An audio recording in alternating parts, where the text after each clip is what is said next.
KCN में आपका स्वागत है। मैं किंग हमीद।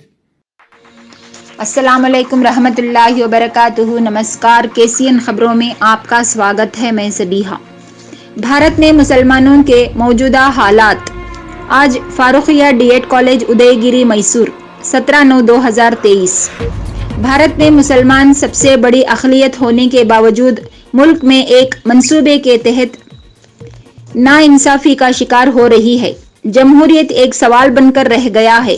दस्तूर हिंद में मुसलमानों से भरपूर वादा किया गया है। आइन के खिलाफ जाकर मुसलमानों के खिलाफ नफरत फैलाई जा रही है। मुसलमानों के लिए हमेशा खतरनाक रहता है। 1983 में डॉक्टर सिंह की कमेटी में कहा गया था, मुसलमान बहुत पीछे हैं तालीम से, समाजी हालात से। साचार कमेटी कहती है, दलित से ज्यादा पीछे मुसलमान हैं। भारत में 3% पढ़े लिखे हैं। 2005 में साचार कमेटी आई, लेकिन मुसलमानों के हालात नहीं बदले। अरबों का पैसा खर्च करने पर भी मुसलमानों के हालात नहीं बदलते। यहाँ पर शामिल थे सैयद मुजीब इंसाफ तंजीम, विजय कुमार मैसूर, नूर मोहम्मद मर्चेंट, अमानुल्लाह खान बेंगलुरु, जगन्नाथ जगदीश शौर्या, MF कलीम, खदीर अहमद, जावेद अहमद, फयाज अहमद। भारत में कई मजहब के लोग रहते हैं। तालीम, सेहत, मकान, इन सब में सब की तरह मुसलमानों का हक देना चाहिए। आइए कैमरामैन अब्दुल हमीद के साथ देखेंगे। सब्सक्राइब कीजिए।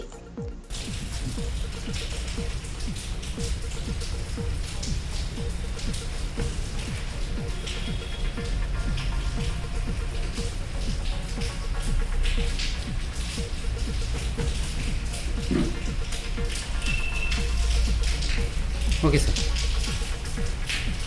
प्रोग्राम कंडक्ट कर रही है, उसके बारे में आज मैसूर में एक सेमिनार बुलाया गया है ये चर्चा करने के लिए कि भारत में मुस्लिम समाज के क्या हालात हैं।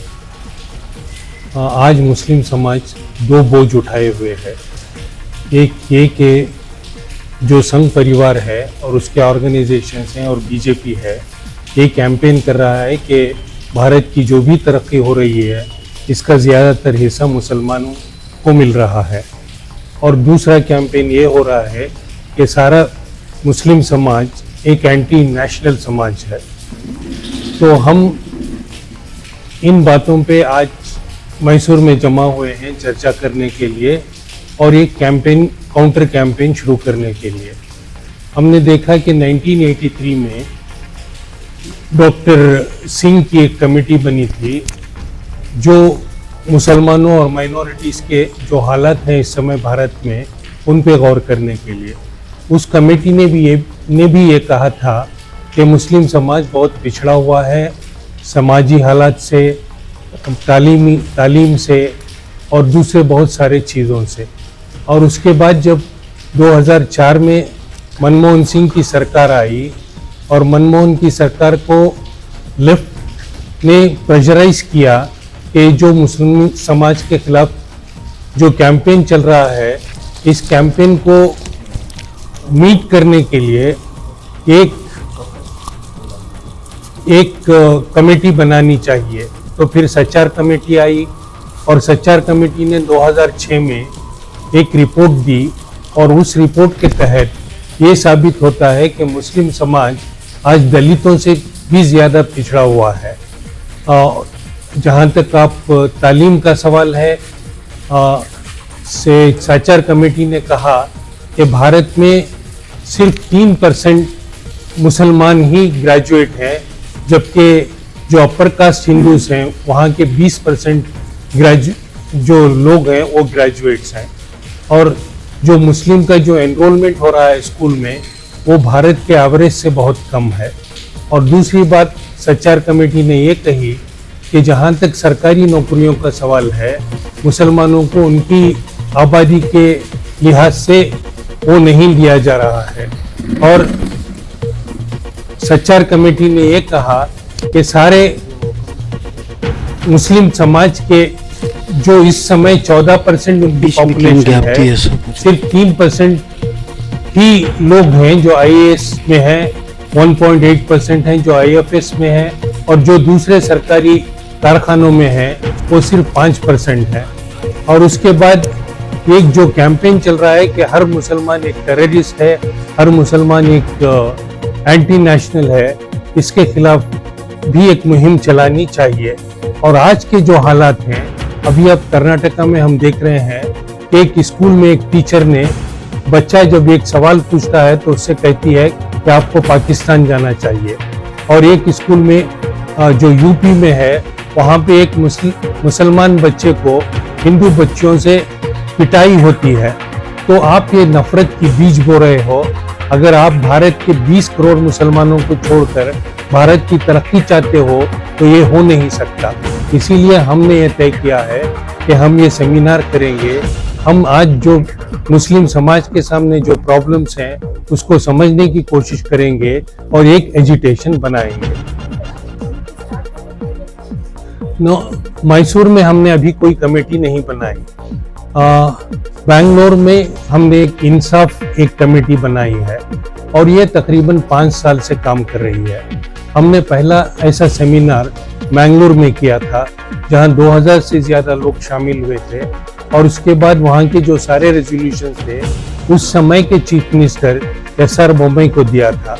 अभी जब इलेक्शन हुआ, सीतारामैया कांग्रेस गवर्नमेंट आई, तो हमने चीफ मिनिस्टर से भेंट की और उनको भी एक रेजोल्यूशन दिया कि जब आप बजट बनाओगे तो कर्नाटका में जो 12% मुस्लिम आबादी है उसको बजट का 12% हिस्सा उसको मिलना चाहिए।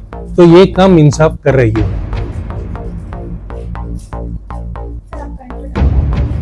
मेरा नाम अमानुल्लाह खान है, मैं इंसाफ से जुड़ा हुआ हूँ और मैं all India insurance employees association का प्रेसिडेंट भी रह चुका हूँ। अस्सलाम वालेकुम।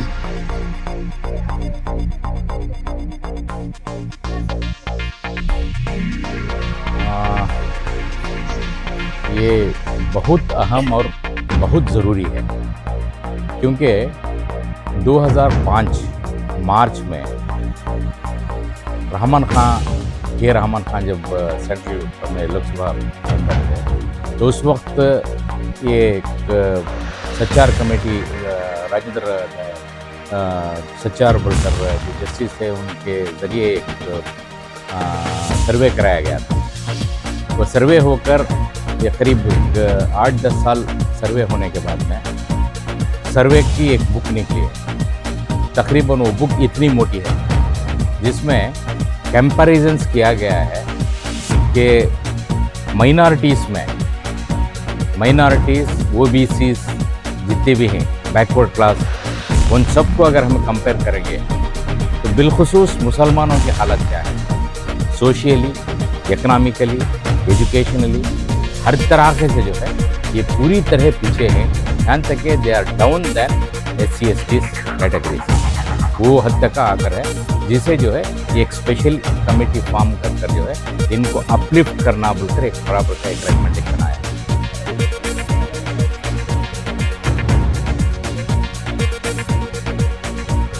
नहीं, हालात जो थे उस वक्त के जो गवर्नमेंट थी उसके बाद में जो प्लानिंग वगैरह कर उसे कुछ इम्प्लीमेंट करना बोलकर वहाँ पर जो है तफरीक़े शुरू हुए, अपोजिशन में वगैरह ऐसा करना वो नहीं रख सकते, ऐसा कर सकते नहीं बोलकर।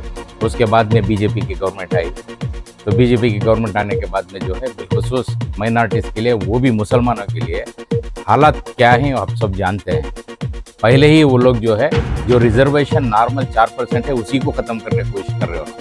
तो ऐसी हालत में सच्चार कमेटी का रिपोर्ट कहाँ का ले लगा कि इम्प्लीमेंट कर दिया इन्होंने ना, तो पूरे तरीके से दबा कर ख़त्म करने का मामला रख के इसे कोल्ड स्टोरेज में डालकर छोड़ दिया है।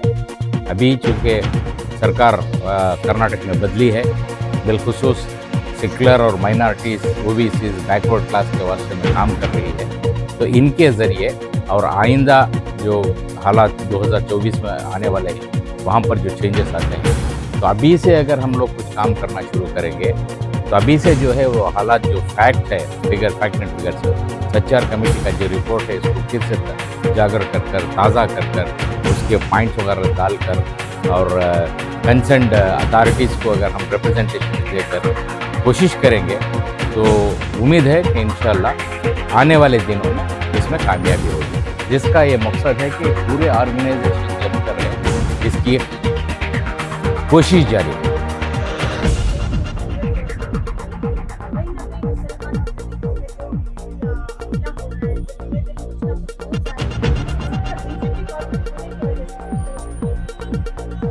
यहाँ पर जो भी कांग्रेस गवर्नमेंट रहने के बावजूद जो हालात गुजर रहे हैं वो इसकी वजह क्या करके बोला तो कांग्रेस गवर्नमेंट को बदनाम करना, कांग्रेस गवर्नमेंट को बदनाम करना और कांग्रेस गवर्नमेंट को परेशान करना।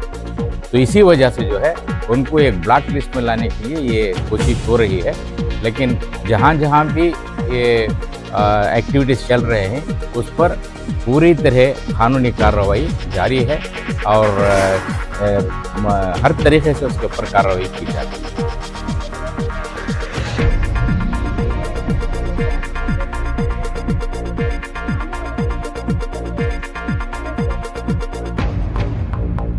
इंशाल्लाह अभी ऑल इंडिया लेवल के ऊपर जो कोशिश चल रही है, जहां पर पूरे अपोजिशंस पूरे स्टेट्स से एक होकर इंडिया बोलकर बनाकर जो आगे बढ़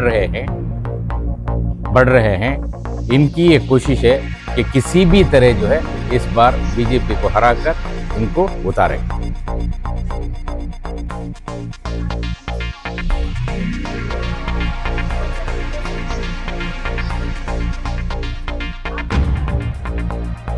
देखिए, इंसाफ को लेकर जो समाचार कमेटी 2005 का वर्डिक जो कंस्टिट्यूट हुआ था, उस ताल्लुक से लेकर जो है एक इंसाफ एक टीम बनाकर जो है कर्नाटका से पहल शुरू किया और जिसका आज एक प्रोग्राम हुआ है। देखिए, पिछले 18 साल हो गया समाचार कमेटी को कंस्टिट्यूट, लेकिन अभी तक उसका कोई इम्प्लीमेंटेशन से ठीक ठाक से होने का है, लेकिन ठीक से नहीं हुआ।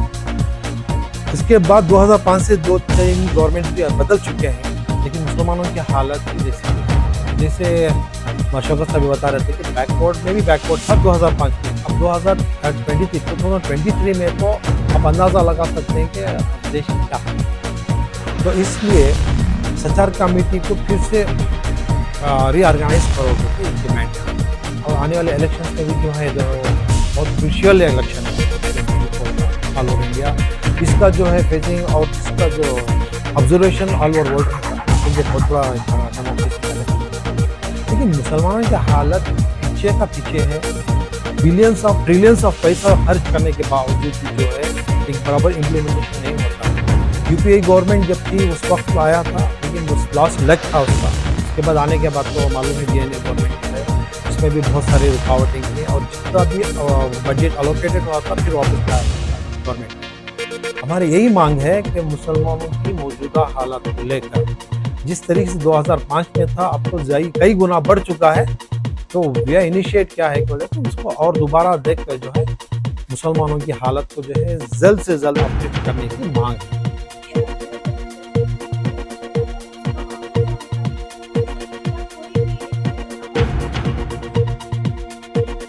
देखिए, बजट कमेटी जो बनती है कॉन्स्टिट्यूट होते हैं पार्लियामेंट, उनका कहना है कि 2007 और 8 में जो है अराउंड 500 करोड़ बजट एलोकेटेड हुआ था, लेकिन उसका पैसा फिर वापस जाने का एक रीज़न है क्योंकि सबसे पहले माइनॉरिटी को माइनॉरिटी नहीं समझते, दूसरे जितने भी कैस्ट हैं उनके बराबर समझते हैं, और उसके बावजूद जैसा कुछ रिजल्ट भी ऐसा है कि माइनॉरिटीज़ को ऐसी कुछ इल्म भी नहीं दिया गया, कोई इम्प्लीमेंटेशन में ऐसा कोई उनको अपलिफ्ट करने के लिए कोई बताया नहीं गया रास्ता। इसके लिए बहुत सारी कोताहियाँ हैं और इसलिए इस वजह से जो है पैसा वापस गया है। और 2008 और 9 का भी लेंगे तो 1000 करोड़ रुपये का बजट हुआ, उसका भी यही कहना है कि due to the lack of implementation पैसा वापस। और दूसरा भी एक और क्या है बोले, ये बजट में दूसरे जो हेड्स हैं उसको इस्तेमाल किया है।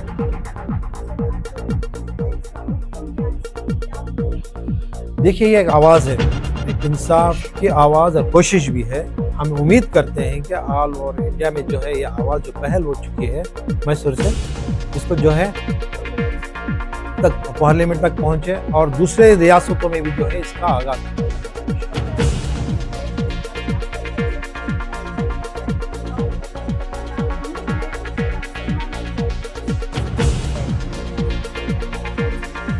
डेफिनेटली देखिए कोशिश करना हमारा काम है। इससे पहले भी कोशिश हो चुके हैं। मैसूर में भी एक बहुत बड़ा एक सेमिनार प्रोग्राम किया गया था, मिला था अराउंड 5,000 आदमियों से ज़्यादा। देखिए होता क्या है, जब माइनॉरिटीज़ की बात आती है तो ये माइनॉरिटीज़ के हुकूक को, जो राइट्स हैं, जब नहीं होते तो लोग क्या होते हैं, अपने आप के पास अपने आप को वीकर समझना चाहते हैं। ये एक बहुत बड़ा रीज़न है। बार बार कोशिश करने से भी हम लोग वीक सेक्शन है बोल के क्या करते हैं, माइनॉरिटीज़ को जो बस हिम्मत होने की वजह से ये सब हो रहा है। उम्मीद है हमारा जैसे कोशिश चल रही है, मसला अमानुल्लाह साहब और हमारे बेंगलुरु से मुहिब साहब भी आकर हैं, सब एक टीम बनकर जो काम किए है, इसका रिफ्लेक्शन जरूर पड़ेगा।